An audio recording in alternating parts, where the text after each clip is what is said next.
विकसित भारत संकल्प यात्रा संभाजीनगरात पोहोचली आहे। केंद्र सरकारची ही विकसित भारत संकल्प यात्रा प्रत्येक तालुक्यापर्यंत पोहोचते आणि केंद्र आणि राज्याच्या विविध योजना या यात्रेच्या माध्यमातून जनतेपर्यंत पोहोचवल्या जातात। मुद्रा योजना, उज्ज्वला योजना, आयुष्यमान भारत, प्रधानमंत्री आवास योजना इत्यादी योजनांची लोकांना माहिती व्हावी आणि लाभ व्हावा हा या यात्रेचा उद्देश आहे। आयुष्यमान भारत ही सरकारने जी योजना काढली त्याचे बरेच आजारावर आपल्याला लाभ आहे। आमच्या घरामध्ये आम्हाला अनुभव आला। 95,000 रुपयाचा जो डॉक्टरने खर्च सांगितला तो आयुष्यमाननं 0 बजेटवर ऑपरेशन झालं। आमच्या घरातून मोठ्या भाऊजीचं ऑपरेशन झालं, ते 95,000चा लाभ आमच्या घरात आला आणि आम्हाला आता हे जे कार्ड भेटलं याच्यावर खूप सरकारचे आम्ही आभारी आहोत।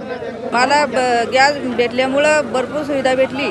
गॅसमुळं घरात धुवायचं काम नाही, गॅसमुळं घर स्वच्छ राहतं, गॅसमुळं लवकर काम आवडतं, स्वयंपाक लवकर होतो आणि वेळेवर काम होतं। नमो शेतकरी याचा पहिला हप्ता मला मिळाला असून मी त्या शासनाचा आभारी आहोत आणि त्या 2,000 रुपयामुळे माझा आर्थिक लाभ झाला व अशा अनेक शेतकऱ्यांना सुद्धा त्याचा लाभ होत आहे।